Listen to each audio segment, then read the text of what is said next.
Welcome back to Politics Tonight, everyone. Thank you so much for staying with us on the program. Tonight, we're assessing Governor Fintiri's 5-year stewardship, the challenges and successes. And I've been speaking with Honorable James Leah, is the Commissioner for Information and Strategy in Adamawa State, and also Dr. John Ganser, essay to Governor Fintiri on communication and strategy. Gentlemen, thank you so much for staying with us on the program. Honorable Commissioner, let me continue this conversation with you because I'm very concerned about women and young adults in the States. For the youths, I see comments like, and this is verbatim, Your Excellency, please, it's high time you invested in the youths of Adamawa State. Please, Your Excellency, we are unemployed for years now. I mean, these are some of the comments I see in the comment section under the governor's tweets, and most of them pleading that the administration focuses on job creation for the youths. Please address this. Thank you. It is their concern. Like any other economy, unemployment has been the challenges of every government. And Right Honorable Amadou Fintiri is doing his utmost best to ensure that he addresses this issue of unemployment. First and foremost, as I started earlier, when we came into the government, the governor discovered that the 10 skills acquisition center has been closed. So he reopened the skill centers. And in these skill centers, over 5,000 students are graduating from those schools. And apart from that, he embarked in some of the skills training. And some of them, we have also hands-on training, and we also have the empowerment of cooperative societies in the state. So we train more than 50,000 youths in the state to order, and we gave them starter packs in order to start their businesses and also command their work. And we also empower more than 40,000 cooperative societies. It means a lot. If you're empowering more than 10,000 cooperative society, every 10,000, 40,000 cooperative, you will have about 10 members. So, and apart from that, the governor discovered that he cannot solve the problem. When he came in, he employed youth, particularly in educational sector, in order for them to also contribute their quota by teaching our people. So when you say he employed youth, Honorable Commissioner, when you say he employed youth, what percentage are you talking about? The percentage of youths? Yes. Of course, youths, the percentage of youths in the state, they are numerous. They constitute the larger percentage except that of children.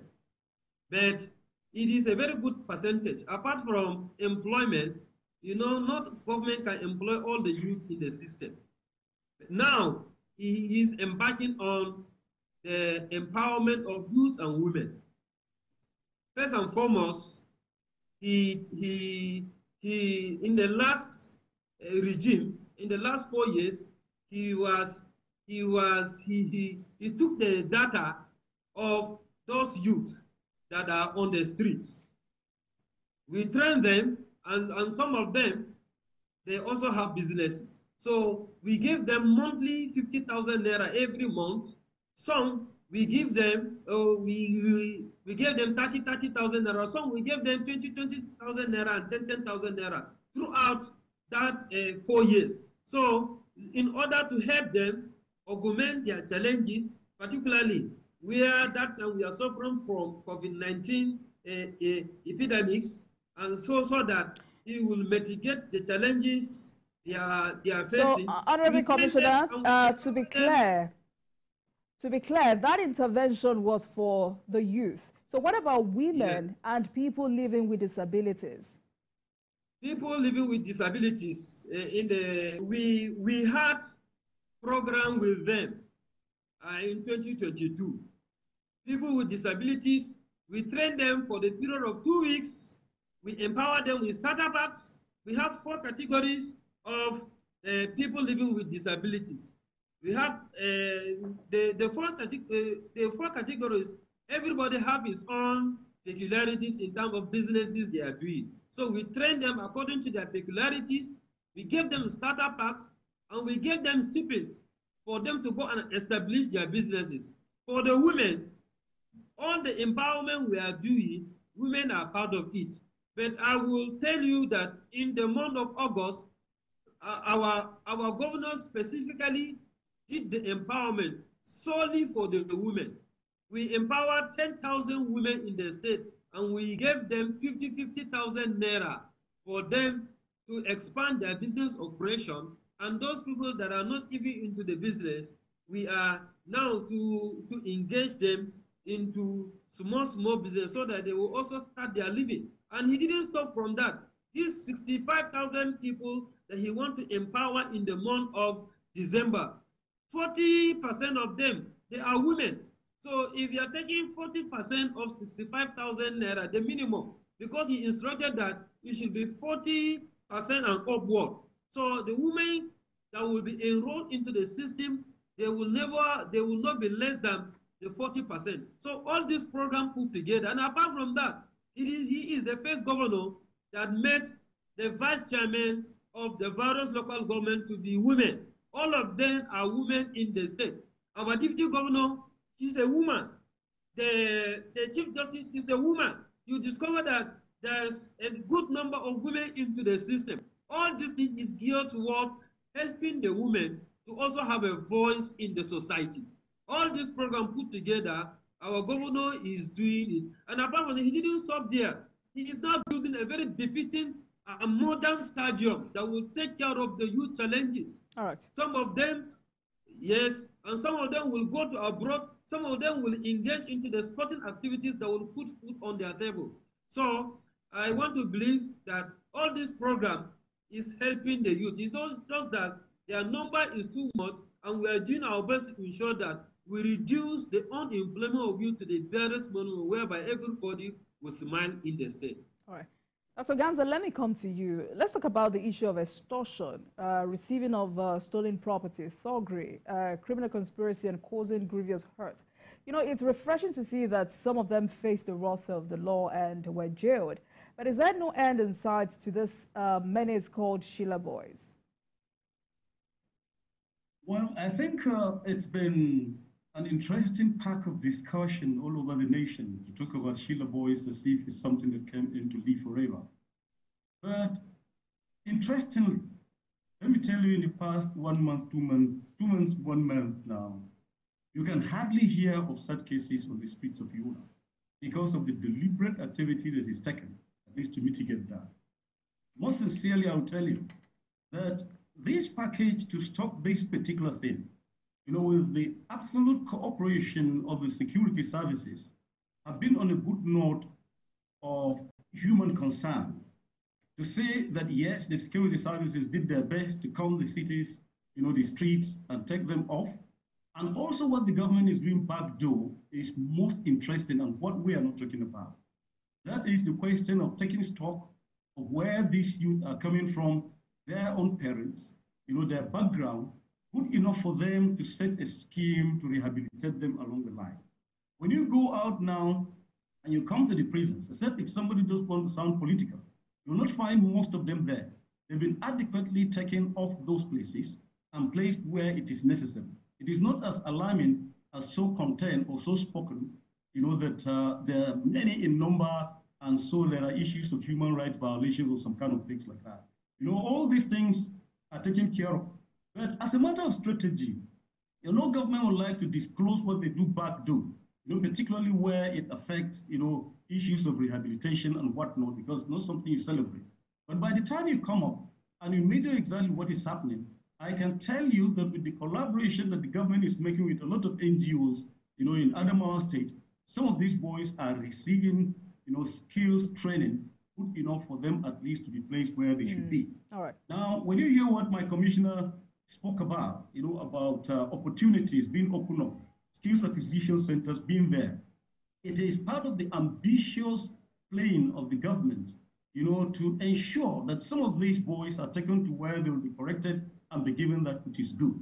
You know, not to tell you maybe a little more about that, but quite a number of them, and even their parents are being brought in. They're receiving a lot of psychological and trauma counseling, and so many good things are happening. There are support services, with the welfare departments here, and all these things are working on fine. So we don't have, I can comfortably tell you, we don't have presently issues of Sheila boys on our own streets any longer in Jamaica. Only isolated cases, and these things can happen on the streets of Abuja. They can happen virtually anywhere, but this is put under control completely and entirely. Another very interesting, let me stay with you, Dr. Gamza. Another very interesting story coming out of Adamawa State is that many communities in the state are now advocating for the creation of additional chiefdoms. This has been on for 3 years now. Is this a political move by the governor or the people, or what exactly is happening? Governor Ahmadu Fintiri as governor, he's not going to contest in 2027. I think it's over with him. If you meet him, the man is even too tired. He is just trying to grapple to make up his next 2 years to fulfill his own promises to the people. So 2027 is entirely a different ballgame, for some players that will come. But I think let's take a small look into, the picture of Adamawa State. That is, by appreciating the composition, we are the highest, with the highest number of ethnic groups, in Nigeria. We're talking about 70 to about 80, ethnic groups that are nationalities, that have their own cultural identities, that also have aspirations to preserve their own culture and do that which is right, at least for the benefit of their own personal development. I think that the governor has been looking deep into it, and he has drafted a particular document which is guiding everybody who wants it to come up and ask for it, because it is a constitutional expectation that anybody who wants to preserve his own culture and develop his own people can come up and do that. That he has opened it up. There's nothing political about it. He's just trying to look at the possibility of developing people from their own indigenous perspective, good enough for them to live and to do that which is right for them in Nigeria. Yes, there have been previously historical factors, which the colonial masters played around here and somehow put some people under orders. But now there is an open air of ventilation, which he's trying to circulate good enough for these people to have attainment, at least to have fulfillment if they have something to do.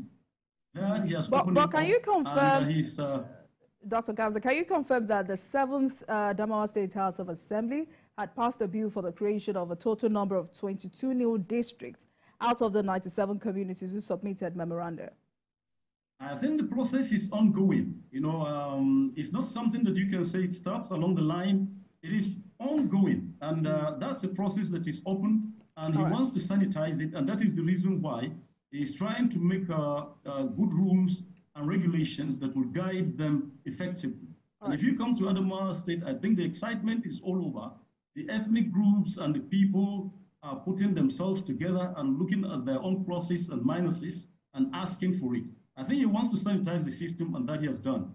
What the House of Assembly is doing as a stamping establishment is to confirm and to ensure that the law is made properly in such a way that you will not have hinges when it comes around and it goes and another government comes around to put it off. At least we're looking at some difficulties of such kind of occurrences, from Kano State, the emirship tussle and the whatnot. And that Fintiri would not like to see it. He would like to leave Adamawa State in the best traditional formation he has met in such a way that at least they can transform and live in unity. I think it's a gross move towards trying to unite the people and to allow them to have cultural expression that will build the state and make it a better state to live in. All right, Honorable Commissioner, maybe you should speak to this rocky relationship between Senator Elisha Abo and the governor. I mean, it would have been better if the governor was here to address this himself, but let's have it. The former senator had raised a lot of allegations against the governor. Before now, he accused Governor Fintiri of making false claims over the donation of transformers to some communities in the state. Now, he says the governor is behind his removal. He alleged that the governor bribed some judges. He also said that the governor abandoned the Yakwe electricity plan from tapping from Lagdo Dam. These are huge allegations that need answers. Thank you. On the point of Senator Abo, I don't want to discuss this thing because it's not part of the governor's agenda. Governor cannot stood so low to go and be interfering into the judgment of Senator Abu in Abuja or somewhere else. I know my governor very well. We've been working closely with him since 2019 to date. Governor is very focused about development of the people of Adamawa State. He's very focused about the building infrastructures and reducing poverty in the state. He don't have money or any other attention to focus himself for the prospect of someone else.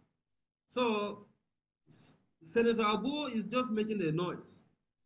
Governor has no any hand in what Senator Abu is going through. He should face the reality. He should check very well the election that brought him into the system, and that is where he will talk now.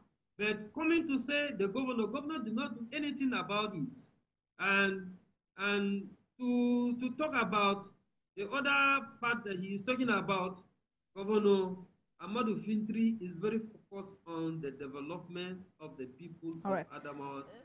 In the issue of electricity that you are talking about, Governor did not stop anything there. This is a legislative process. If the previous government did not put the institutions, the proper legislation on ground, so you cannot just come and jump into it. So we are looking into it. Recently, the House of Assembly has passed a law. It's now that they are passing a law to generate power in the state. So it's just that governor is very interested about the power and the electricity. See what he's doing right now. Last week, we approved the memo to supply power, solar power throughout the cottage hospitals that we have in the state. And even recently, he asked the Honorable Commissioner of Health to either go and bring the memo for the supply of solar power to all the secondary health facilities. So governor is very deliberate about after the validation of the generation of power bill. Now we shall come and talk about the power generation in Adamawa State. But that one has not been followed properly, and we are not going to follow something that has been done illegally in the state. All right. Dr. Gamza, there's every possibility that you may want to address those allegations. And while you do that, Governor Fintiri recently declared that his successor will be a grassroots politician. And I'm wondering, will this not cause division among various actors eyeing for the seat of the governor within your party, especially at this time the PDP is also divided at the center? And what do you expect him to do? He said that he's not going to give it to a renowned politician. You know, you cannot be governor if you are not a renowned politician. First place, I think he made a statement that is just fair and open, good enough for the people to understand and to know that he has nothing and he has no sacred cow, he has nobody he's protecting, and as a Democrat that he is to core, he is allowing it open for those people that are ready. But you know one thing, you would not like to see like any other governor, is to get somebody who will come and not do and progress, about what is ahead. All those options are things that are held to himself and held to God. And I think it's only God himself that will determine what will happen in 2027 as far as Adamawa State is concerned. As a very good political player, if you watch him closely, he is the type that plays it with all sense of fairness, without selecting anybody and without trying to make anybody to look better than the other. You know how volatile political issues can be, but you also know how cautious he is, at least in the process. Since he's not been the type that hurts the system or hits the system, he is the type that will always work to ensure that he gets it right as far as fair play is concerned, because he's a product of fair play in democracy. If not because of what he has done in terms of being fair himself, he wouldn't have been the governor sitting exactly due to certain things that happened, where some people were deliberately trying to take up the power and to interplay and do a coup and abuse democracy in the state. He's very careful, he's very sound, he's able, and he knows exactly where he's going to, and I assure you that that is not going to stir anything. Anybody who is just trying to look for, his own space to play it out and decide to make noise out of it. But to me, there is no noise there. You don't expect him to give somebody who is not a renowned politician. You don't expect him to give somebody that is not experienced. So is there an anointed candidate in view? I don't think there's any anointed candidate in view. Oh, you do not want to tell us now? It's 2 years to go. It's still too early. Relax. When we get there, we'll cross the bridge. Okay. And I'm sure no governor will tell you that he's going to anoint this person. We know that such things don't happen, as far as politics is concerned. So he's a very good player and he's playing it right. And everybody who is able and ready to do it in PDP, let him come up and do it. We're even hearing cases and stories because we're already receiving decampees from PDP and from APC coming into PDP. That's getting excited. So maybe we're waiting for such people to come over and then something good will come out of it. All right, so let me throw this final question to both of you. So you can go first, Dr. Gamza. Adamawa has about 21 local governments, and some persons claim that development is concentrated mostly within the state capital. Why is this so? Well, it is not so. When you go to every local government, if you have a good measurement, there have been good road constructions of 3.5 kilometers, all across. Other facilities have been developed. If you go to any local government, the model schools are there. They've sprouted. They're going on and finishing. When you look across the state, the cottage hospitals are there. And amazingly, what they will not tell you is that he's been able to walk on 1,600 kilometer rural roads connecting, the state and other areas. Let me tell you, when you come to Adamawa State, we have the best connectivity in terms of rural routes, in the entirety of North Zone. If care is not taken, I'll tell you in the entirety of Nigeria. Look at what 1,600 kilometers can be connecting villages along the line. And all these things are going on. They will not see those. They will just be saying certain things that are not. What do you expect him to do? The state capital must receive its own befitting outlook. And I tell you, very soon, even international organizations will tell you that we have the smartest city, the neatest, the fastest growing, the roads are opening up, and the infrastructure is glowing. And it is commensurate with what obtains in the local governments.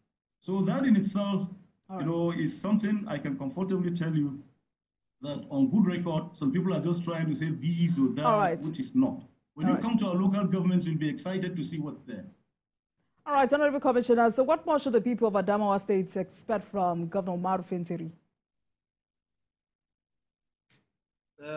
As a matter of fact, Governor Fintiri has made it clear to us that he will continue commissioning projects, constructing roads, constructing bridges, embarking on empowerment and on infrastructure until the day of 29 May 2027. So people of Adamawa State should expect more development, more infrastructure in the state, more economic growth, more poverty reduction, more employment, since he made it known recently that in 2025 there will be employment of all cadre of people in the state. And so we should expect more development. All right. He said, and to crown it all, the security of people is heartbeat. So our people, the investors from within and outside Nigeria, come to Adamawa for investment because of the peaceful. Thank you, Honorable Commissioner. From here, we can only wish the governor all the best, but we'll continue to hold him accountable. Thank you so much for joining us, Commissioner for Information and Strategy at Adamawa State, Honorable James Leah, and SA to Governor Fintiri on Communication and Strategy, Dr. John Gamza. Thank you so much for joining us on the program. Thank you. Thank you. Nice meeting you. Thank you. And thank you so much for watching, everyone. That marks the end of today's episode of Politics Tonight, but you can watch the repeat broadcast of this episode at midnight. Get in touch with us on our social media